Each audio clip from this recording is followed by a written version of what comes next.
my eye. So we're finna be reacting to it. I don't know why. We're just gonna react to it. So here we go. There are so many cases in paleontology where scientists couldn't resist giving dinosaurs names that are a little unconventional. Sometimes it's a pop culture reference, sometimes it's a funny coincidence, and sometimes it's pure frustration. Take Dracorex hogwartsia, for example. I don't really. I mean, this Draco Rex really Draco Rex. I'm pretty sure it's like just like a juvenile Pachycephalosaurus, or maybe a subadult. Like you can see the Pachycephalosaurus in its skull. You can see like take away all the horns and it's just Pachycephalosaurus but smaller. Well, its skull looked so much like a mythical dragon that paleontologists named it after Hogwarts from the Harry Potter series. It literally means Dragon King of Hogwarts. And then there's Panty-Draco Caduca. Bro. Okay. Alright, bro. Alright, bro. Caducus. The Panty Draco was even what is it even what got me? It's Caducus. That sounds like some type of spell. Abracadabras Caducus. Like, bro. Okay. Yes, you have that right. The name comes from Pant-e-Ifnon, a fossil. What kind of place is that? Panty Ethnon. What? Site in Wales, but to English speakers it sounds more like underwear dragon. The underwear dragon is crazy, bro. Dog, no one is taking you seriously. Like, at least, like, the new Tyrannosaur discovered means dragon princess. Like, what if this thing actually managed to kill something and, like, it's like an actual threat? Like, oh no, the underwear dragon. Like, no one's taking you serious, bro. No one will. Not intentionally, but definitely unforgettable. But out of all the oddly named dinosaurs, one stands out not just for its name, but for the story behind it. Meet Irritator Challengeri. I kind of mess with Irritator. I got like a B. I got the Hammond collect. I almost said beast in the Mesozoic. Not I like beast in the Mesozoic has not released a single Spinosaur. Their Spinosaurus. The only real thing we're finna get Spinosaur wise is their Spinosaurus, and only real progress I know about it was that it was like leaked on their channel. So yeah, but I kind of mess with Irritator. I have a Hammond collection figure of it. It's pretty cool. I kind of want a more accurate one, but hey, what we got is what we got. It's not called Irritator because it has some annoying behavior or weird quirk in the wild. No, it earned that name because it genuinely irritated the scientists who studied it. From a falsified fossil to a frustrating reconstruction process, this Spinosaurid caused so much scientific grief that its name became a permanent record of that aggravation. Also, this thing's baby just gets straight up stolen. Why is it chasing that? Oh wait, I think that's like a that's a crocodile form. I have no idea why you're chasing this pterosaur over here, gang. Trust me, the story behind Irritator is just as wild That's as the nah. I name need to itself. stop. This sadly, Do I really care about safe light repair though? Do I really need to add shield chips can turn into windshield cracks. But at least you that's literally my reaction when I got this ad. No. go to safelight.com and schedule a fix in minutes. With flexible payment options, get it fixed now and pay later. Only at safelight.com.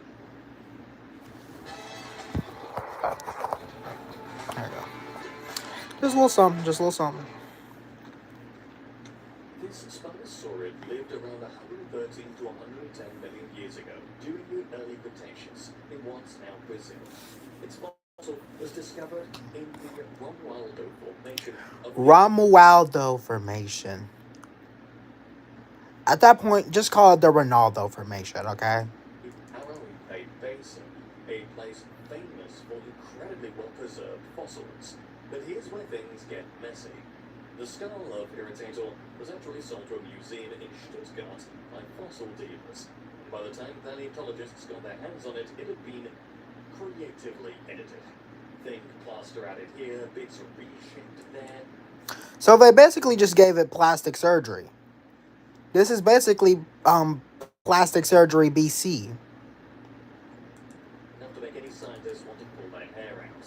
So, when researchers officially named the species in 1996, they didn't hold back. The genus name, Irritator, literally came from how irritated they were with the whole situation. Irritator. Eondu? Hello. Species name, Challengeri, is a shout out to Professor Challenger, the grumpy dinosaur hunting scientist from Arthur Conan Doyle's The Lost World. Fitting, right? But the story doesn't end there. Around the same time, another Spinosaurid snout from the same rock layer was named Angatorama limi. It's just the tip of the snout, but it raised eyebrows because it might actually belong to the same animal as Irritator. Okay, but why is this Irritator illustration so skinny, bro? It gets to a point where some paleo art doesn't look right.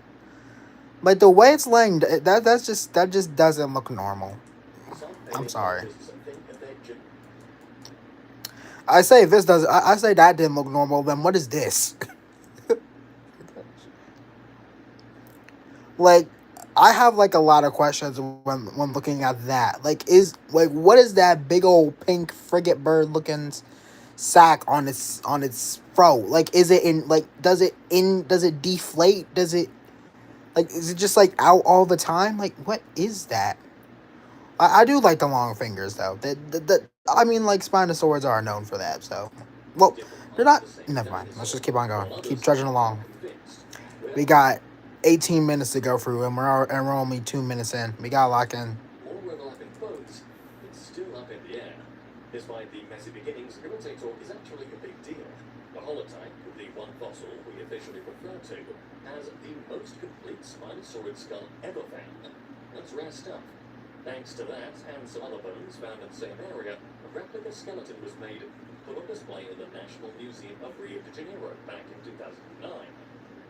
In terms of size, Irritator was on the smaller side for a Spinosaurid, about 6 to 8 meters long, that's roughly 20 to 26 feet, and weighing around a ton. It had a long, narrow snout full of strange conical teeth, perfect for snagging slippery prey. A thin crest ran along the top of its head, probably for muzzle attachment, and its nostrils were placed further. I'm pretty sure it's for like display, cause like look at this paleo art right here. Look how colorful the crest is. It did Irritator dirty with its original skull reconstruction. Facts, bro. They literally gave this man plastic surgery. Fact. Another hint, it may have spent a lot of time in the water. That's essentially what happened. Add in a strong jaw reinforced by a secondary palate, and you've got an animal built to grab and hold onto struggling prey. Oh, and that other fossil, Angatorama, had this dramatic rosette at the tip of its snout, the tall. I'm pretty sure all Spinosaurs had that. I'm pretty sure all most, if not all Spinosaurs, had that, like, notch. I call it a notch, because that's what I've been hearing about. Like Spinosaurus had it. I think Suchomimus had it. Irritator had it. Angatorama. No, I got it. No, it's like, it's being considered if it's like a species. So I gotta say how that dude in Weird Bird said it. Angatorama question mark? I think most of them had that.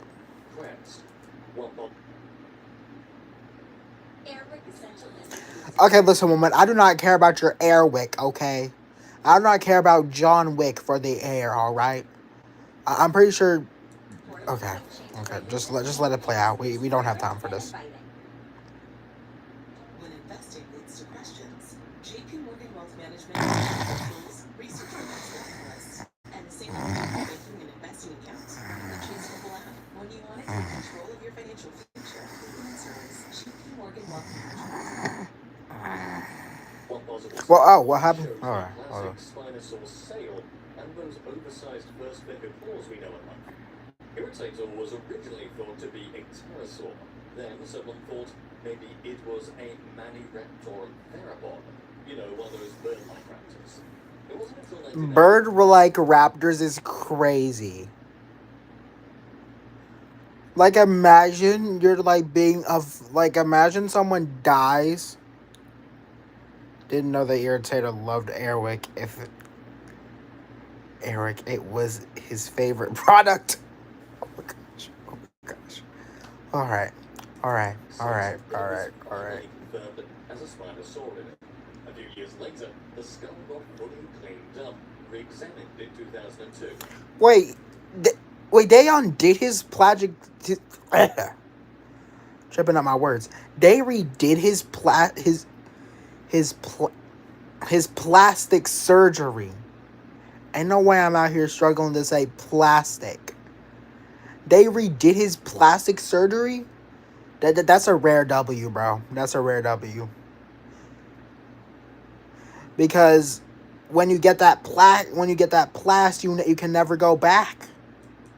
Locking in its identity.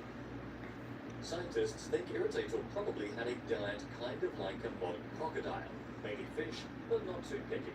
It even swallowed a pterosaur at some point. So you're telling me that alligators just casually eat pterosaurs? Just casually. Like you're just out on your boat and you just see like an alligator burst out of the water and just snap up a pterosaur? Is that what happens now? Whether it hunted it or just found a free meal is up for debate. It likely lived in a warm, tropical coastal lagoon, sharing the environment with other theropods, turtles, crocodiliforms, and plenty of fish. I actually did like my research on the Ronaldo formation. I'm just gonna call it the Ronaldo formation and make it easier. I did my research on the Ronaldo formation and I really didn't find any other theropods. Like the only other theropod that was there was like Anger Tarama, and they don't even know if it was like another species of Irritator. So the only real other theropod Irritator dealt with was Irritator and larger Irritator. Like those were the only two large predators: Irritator and larger Irritator. And flying reptiles. So yeah, Irritator challengeri might have started off as a headache for scientists. It turned out to be one of the most important windows we have into the lives of Spinosaurus. The holotype of Irritator challengeri came out of Brazil's Araripe Basin near the town of Santana do Cariri, wrapped in a chalky completion. It was bought by fossil dealers and sent to a museum in Germany where it was first mistaken for a giant pterosaur. How do you mistake that? It did say they gave this man plastic surgery. I guess, since that region is packed with flying reptile fossils. But And that too. just before the paper went to print, reviewers flagged something odd. This wasn't a pterosaur. You needed this image by I'm trying to think of his name. Dang it, dude. I don't know. He's the one who. Uh, I can't think of his name. But you needed his reconstruction or restoration to figure that out. All right. It was a pepperpot dinosaur. The fossil itself was a mess. The skull was squished, cracked, missing its snout tip, and worst of all, tampered with. So not only did they give him plastic surgery, they took away his snout as well. I would be danged if I got a facelift and someone took away my nose. Fossil traders had slapped on plaster or even glued parts together to make it look more impressive. That's basically plastic surgery, dude. I'm no smart person, but in my eyes that is basically plastic surgery. Once CT scans exposed the damage, scientists realized how much had been faked or misinterpreted. Oh my, is that the actual skull? Oh my goodness, they tore this man up. One supposed head crest turned out to be a random bone fragment. This one. Oh my gosh, I don't feel comfortable no more. Like all that, this Frankenstein skull, named Irritator for the researcher's frustration, became the most complete Spinosaurid skull ever found. Its closest known relative at the time was Spinosaurus. I'm pretty sure. I'm pretty sure that's common knowledge, buddy. Based on shared features like long, conical, unserrated teeth. Even at its biggest, Irritator was kind of a runt of the Spinosaur family. Paleontologists Okay, buddy. I don't think 1 ton is a runt. All right, buddy. Gregory's got So calm it down. at about 7.5 meters long and weighing around a ton. Pretty lean by Spinosaur standards. Thomas Oh, so is Baryonyx a small Spinosaur too? Because it weighs only like 2 tons. I'm pretty sure. gave it a little more Maybe credit, like 2 to suggesting 3. it could reach 8 meters and possibly tip the scales at over 3.5 tons. Wait, what? What's up? I was talking so much. I lost track. Spinosaur standards. Thomas Holtz gave it a little more credit, suggesting it could reach 8 meters and possibly tip the scales at over 3.5 tons. 3.5 tons. That's interesting. Others, like Dougal Dixon, were Dougal Dixon. I heard about him. Severe, moderate to severe Crohn's disease or ulcerative colitis Oh, I'm about it. You know what? can make it hard to be there when it matters. Skip. Never seeing you again. 2 meters All right, long, there we go. about the size of a big SUV. A big SUV. What am I looking at right here? Is that a baby? Is that a baby Irritator I'm looking at? When researchers scaled up digital models, the holotype of Irritator challengeri came in at around 6.5 meters, while the Agatorama holotype, a possible cousin or even the other half, All right, dog. No one cares about the anger to Rama. All right. We came here to see the Irritator. I feel like a kid at the zoo. Like, Mom, we came here to see the lions. Like, all right, let's the move same on. animal, reached about 8.3 meters. That said, Irritator's skull bones weren't fully fused, so the holotype wasn't even fully grown. A separate skeleton represented a mid-sized Spinosaur, and parts of it would be All right, bro. Why is everything here so fragmentary? A mid-sized Spinosaur? Really? used in the skeletal mount at the National Museum of Rio de Janeiro, which stands about 6 meters long and 2 meters tall. But there's a tibia fragment from another Spinosaurid from the same formation. And if estimates are right, that creature stretched to about 10 meters long. Ooh. All right. This is. Also, I just want to let y'all know something. If crocodiles are big to us, imagine how big it would be to actually stand next to a Tyrannosaurus Rex. I know a lot of people have been seeing these size comparisons like, wow, T-Rex is massive. No. If someone makes a time machine, go back in time and if it doesn't eat you first, well, actually, no. It probably wouldn't eat you because you wouldn't be worth it ever. Like, actually, like, stand near a large dinosaur and see just how massive it is. Because look how big bison are and elephants are compared to us. Like maybe stand next to something like a sauropod. Then you'll actually have to. I'm saying this like people are like absolute geniuses. Like they can just cook up a time machine at any time they want. And it was still growing. So while Irritator might not have been the biggest fish in the Cretaceous, Also, this is the skinniest Irritator I've ever seen. That looks.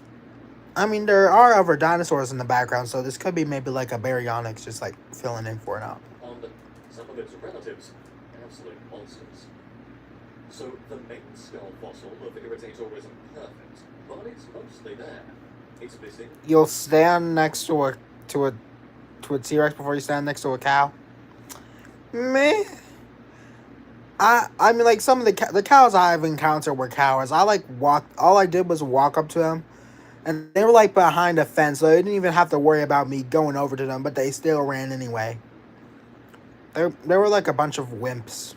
Very sad. The very tip of its snout and part of the lower jaw, but the rest gives us a pretty clear picture. The skull itself was about 60 centimeters long, around 2 feet. All right, bro. You don't have to. Okay. I know I'm not tripping. I know y'all are thinking all those 4, 1, 2, 3, 4, 5, 6. all of those 6 holes are eyes. I know you do. Narrow and kind of triangular when you look at it from the front. Imagine a long, low snout with flat sides and slightly angled in, like a sleek, prehistoric There you go. skin. Just One ignore of the what I. things is where its nostrils sit, way back on the skull, which is a classic Spinosaurid trait. But Irritator's nostrils were smaller than some of its relatives, like Alright, are we really just comparing Irritators to other Spinosaurids? Can we not talk about bro, like bro, just the way he is? Tucomimus and Baryonyx, but bigger than Spinosaurus. Dog, no one can. Okay, listen. I love Spinosaurus. I love Baryonyx. I love Suchomimus. But currently in this video, we should not be caring about these dudes. So, kind of the middle ground, which might tell us something. Also, yeah, bro, you is not fooling me. These are just the new like the. I want to say they're new, but I'm pretty sure they're like kind of like old now, like part of the Natrix and Ceratosuchops. About its lifestyle or senses. There's this thin bony crest running along the top of its skull, made from its nasal Are we just gonna ignore the little bump coming off of its snout? Am I the only one that's been noticing that? buttons, which probably wasn't just for show. Think of it like a flashy headband dinosaurs might have brought to impress others. Unlike its cousin Spinosaurus, it's got Okay, what are these Spinos doing? These freaky ass Spinos. There's multiple of them doing this too. What is the one in the background doing? There's not even another. Are they just doing a ritual? What? didn't have big vertical ridges, but still gave the skull a distinctive profile. Inside the mouth, Irritator had something pretty special, a secondary palate, which is a bony divider between its Does no other dinosaur have that? Does no other dinosaur have that? nose and mouth cavities. This is something you usually see in crocodiles, but not in most meaty. I've literally seen this image, dude. I would be danged if an Irritator could open its mouth like that. Like a hypospino. Imagine. I wonder if all Spinosaurs could do this, or is it just Irritator? We may never know. Eating dinosaurs. It probably helped it breathe while holding slippery prey in its jaws.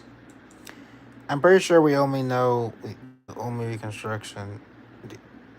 The only reconstruct the end of Irritator.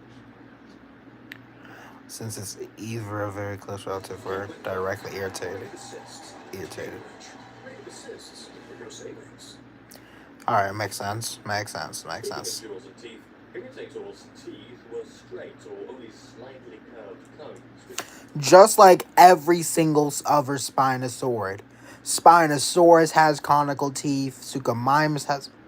Actually, I don't know. Baryonyx. All these dudes have conical teeth. All right. sharp edges, no serrations. They have these neat lengthwise ridges called flutes on both sides, unlike some relatives that have flutes only on one side. The teeth were round in cross-section, not flat like most meat eaters, and had thin, wrinkly enamel. The biggest teeth up front were about 4 centimeters long. I like this one better. It looks pretty cool. The gray, the black, and the yellow. I like black and yellow and like brown and stuff, like yellow or gold and like natural tones. Maybe that's why it's sticking on me. And they got smaller toward the back. Also, I feel like I just made up a phrase at that point. No one uses that. No one even said what I just said in a sentence. look, Irritator is one of the few non-bird dinosaur fossils found with a preserved stapes, a tiny ear bone. That's like finding a fossilized eardrum. Super rare and helpful for understanding how these guys heard their watery world. Oh, and inside the jaw, Oh my gosh.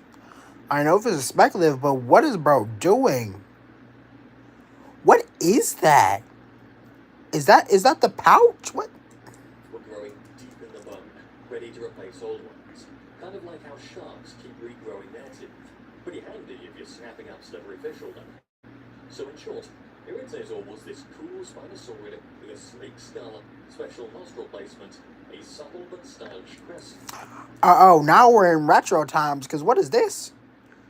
We got this 1970s Irritator over here. Fish-friendly teeth, and even a crocodile-like palate. I think it's doing that weird thing pelicans do when they basically push their neck into their throat pouch to make it kind of pop out like that. Yeah, probably. Making it a specialized predator of its watery habitat. Pretty neat for a dinosaur with such a funny name, right? Back in the 90s, scientists guessed Irritator challengeri. Wait a minute. That was Julian Johnson making them Spinosaurus animations? Oh my god. I thought this was someone else. Because, like, the last time I saw his Spinosaurus, it looked kind of like the ones we've been seeing, but not that. Probably a fish thanks to its long snout and sharp conical teeth without serrations. As I mentioned before, its skull wasn't just long and narrow, but also built tough, featuring a stiff secondary palate like crocodiles and nostrils set far back. Alright, Berg, now you're just glazing the secondary palate. I know it's a unique feature and stuff like that, but bro, we get it. Irritator had a secondary palate. And we get that the prehistoric fishing pro and more, alright? This setup meant the Irritator could keep breathing even when its jaws were underwater or full of prey.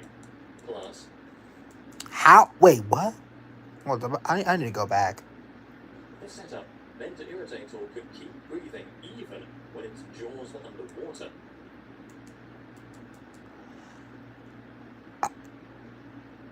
I'm not even finna try and process that. Let's just move on. Or full of prey.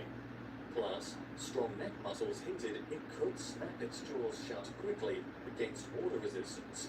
Basically, a prehistoric fishing expert. But Irritator wasn't just about fish. Fossils show it likely had a varied diet, hunting or scavenging small dinosaurs, turtles, crocodile relatives, and even tail. Also, I saw this paleo art of Irritator, like, eating like a beached pliosaur. I feel like the pliosaur is speculative, because I don't think there's any pliosaurs that were found. Maybe there were that lived at the same time as Irritator, but just in a different formation. You never really know.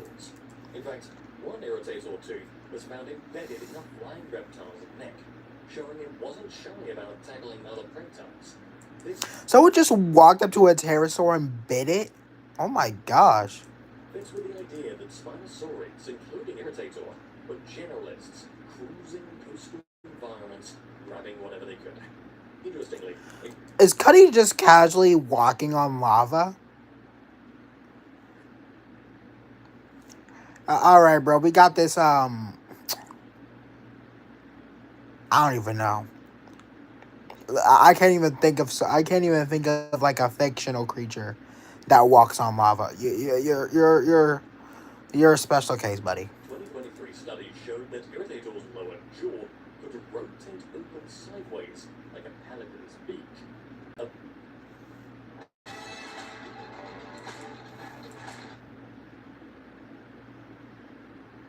Oh gosh.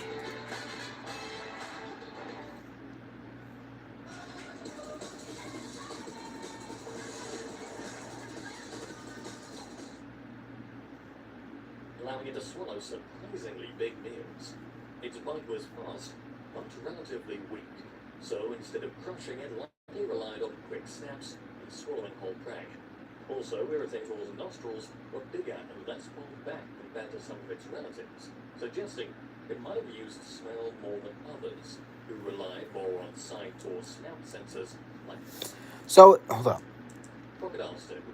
And much like So it's basically the hound dog of like the dog of the Spinosauridae family. the Indian gharial, its big rosette Wait, what? I've never heard someone say gharial like that. sight or snout sensors like crocodiles do. And much like the Indian gharial, its That actually kind of sounds cool. I may actually try and say it like that. We got the gharial. Kind of stuck. sport find a rosette-shaped cluster of interlocking teeth at the snout tip. Alright, now brother straight up looks like Kenny. I don't want to call you the Gorilla anymore. I'm just going to call you Gariel. Perfect for a Or pale- Gary. In 2020, German paleontologist Marco Schade and his team took a deep dive into the Irritator holotype skull using CT scans, unlocking A deep dive. He cave dived the Irritator? cool insights about how this dinosaur might have behaved. They built a detailed 3D Also, for how much people want these skeletons to be preserved, we're not afraid. We are not afraid to show like this skeleton holding up another skeleton. Are we not afraid to? Are we not afraid that it will just like fall? I mean, maybe it's supported like by something, I don't know, but bro, y'all are really risking these fossils. model of the skull and brain case, and found the Irritator had long olfactory tracts and surprisingly large ocular recesses. Now, All right, bro. All right, bro. I'm just a little young, and I'm not used to all this now. All right. it's the part of the brain connecting to the inner ear and helping control head and eye movements, especially We're usually supported by metal wires, and also the ones on display are usually replicas. All right, makes sense. Makes sense. Never mind. when keeping your gaze steady while moving. An enlarged flocculus usually means an animal is quick with its head and body movements, and in Irritator, this matches up with other inner You ear do features, that. like a big Okay. anterior Got quiet down now. semicircular All right. canal. All of this suggests it could whip its head around fast and held its snout angled downwards, giving it clear, forward-looking binocular vision, perfect for zeroing in on prey and snatching it precisely. It fits right in with what we'd expect from a fish-eating lifestyle. On top of that, Irritator I was just talking about this, dude. I was just talking about this paleo art right here. Oh, no, name. It's about time you showed up. All you finna do is just hit the wave emoji? Alright.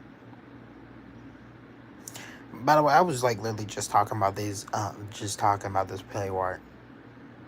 I think this is like, I think like the thing taking flesh from it is like, said hi. I know you, I know. You always say hi, buddy. Yeah, I know. they had decent hearing, somewhere between birds and crocodiles, with an estimated hearing range from roughly 350 to 3,550 hertz. On super Wait, what now? with an estimated hearing range from roughly 350 to 3,550 hertz. Alright, hearing range. I had no idea what bro was saying. Not super sharp, but enough to catch the important sounds in its environment. Irritator and its close relative Angatorama came from the Romualdo Formation. Yeah, we get it. You said that like somewhere like you said that like a couple minutes ago, I'm pretty sure. Brazil, which dates back to the Albian stage of the early Cretaceous. So we're talking about roughly 110 billion years ago. This You also said that as well. But alright. was a wild time when the South Atlantic Ocean was just starting to open up, carving out the coastal basins of southern Brazil and southwestern Africa. But interestingly, northeastern Brazil and parts of West Africa were still connected back then, which probably influenced how animals like Irritator spread around. The Romualdo Formation itself was part of the Santana Group, though back when Irritator was first described, it was lumped into what was then called the Santana Formation. What makes Romualdo really special is that it's a Lagerstätte, basically a fossil hotspot where the preservation is crazy good. So basically a Heck Creek. But in Brazil. That's interesting. Fossils are trapped in limestone concretions inside shales, which means you get incredibly detailed 3D fossils, not just 3D fossils? So there's just like 2D fossils out there? Alright. quantum impressions.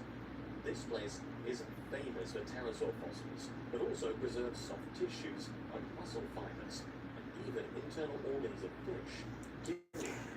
Is it just me or like when a pterosaur spreads its wings It looks like a man in like a in like with like wings. Am I the only one that sees that? It just like has like the body of a man, and like it just has like the wings and like legs and neck of like a actual of like a pterosaur. That's probably just me. Majestic tracks, hearts, you name it. The environment back then was basically a coastal lagoon with a mix of fresh and saltwater influence, shifting with rising and falling sea levels. The climate was tropical, pretty similar to modern Brazil, but the surrounding land was more on the dry side, arid to semi-arid, with plants adapted to those dry conditions. Cycads and an extinct conifer called Phylum were the dominant. It was a playground for tons Okay, bro. Why is bro looking at me like that? I get it. Your teeth are chopped. There's nothing we can do about it. I'm sorry. of flying reptiles. Pterosaurs like Alcahuera, Tapajara, and many others. Tapayara. Have I been saying these names wrong? First we got the Garrido, and now we got the Tapayara. Those were all over the skies. And on land, aside from Irritator, there were other theropods too. A Tyrannosaurid named Wait, Tyrant. This is where Tenoraptor came from? Santaraptor, the small consonanthid Miricia, and a Megaraptoran. Wait a minute. No one told me there was a Megaraptor in the Romualdo Formation. Echinoforms like Auroripus and Caribisuchus, a troll dwarf. Nah, I think I call it Aroripisuchus. Just like how I say Deinonychus. Horses, and turtles like Brasilemis and Santanachelis hung around as well. The lagoon was also full of invertebrates, ham, shrimp, sea urchins, mollusks, and a variety of fish, including sharks, gars, and other ancient fish families. Interestingly, there's a notable lack of herbivorous dinosaurs in the Romualdo A lack. Dog, there's none. fauna. Paleontologists think this might mean the plant life was too sparse to support large populations of plant eaters. So carnivores like Irritator probably focused more on the rich aquatic food supply. Then what did the Megaraptorans eat? Plus, after storms, denfish and pterosaurs would wash up on shore, giving these predators plenty of carrion to feed on. Oh. With so many fish eaters around, there had to be some sort of food sharing or niche splitting. Am I the only one concerned on what the Megaraptoran ate? Was it just like did it? I don't even know. Species likely specialized in hunting prey of different sizes or living in slightly different parts of the lagoon. The animals found in the Romualdo Formation share some similarities with those in the nearby Cato Formation, and even with Middle Cretaceous African fossils. Oh my gosh, what is this bloodbath I'm witnessing right here?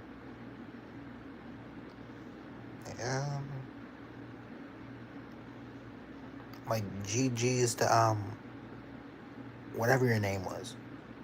Ahenguara, I don't know. The basin was connected, at least occasionally, to the Tethys Sea. However, the lack of marine invertebrates shows this was mostly a non-marine environment, more of a coastal lagoon than an open sea. Spinosaurids, including Irritator, were already spreading worldwide in the early Cretaceous. Studies suggest Spinosaurids evolved in Gondwana, while their relatives, Baryonyches, lived up north. I think it's actually like more properly pronounced the Baryonychians or Nishians. In Laurasia. Later, Spinosaurids likely made their way into South America from Africa as their continents drifted apart. As the South Atlantic Ocean grew, African and South American Spinosaurids evolved separately, showing some differences, like the ones seen with Oxalaya from Brazil's Alcantara Formation.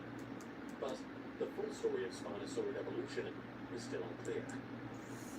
This was a good video. Shout out to Earth 2.0. The next video I'm finna do, we're finna be reacting to the prehistoric animal science. It got horribly wrong. So yeah, I'll see y'all. Have a nice night. Good night, everybody.